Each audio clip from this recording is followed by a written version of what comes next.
ka gele suilung ka mong puy nang ngay na nang ngay lung hel intin lam sa ka zot na sungahin gelin latin mo ngayin latin mo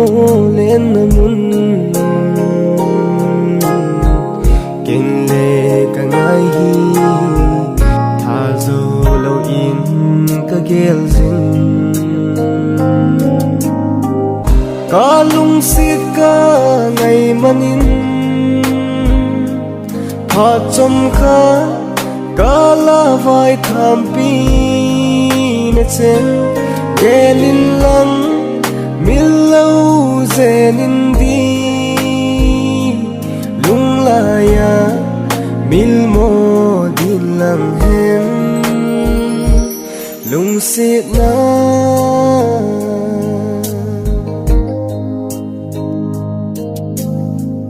chung sol thavak hi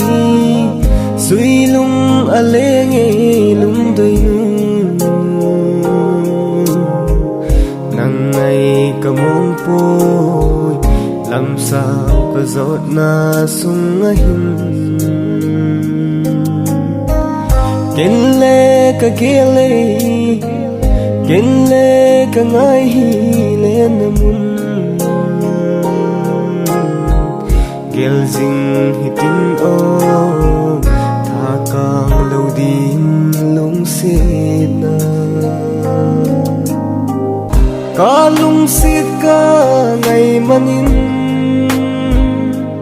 tha chom ka kala vai tham pi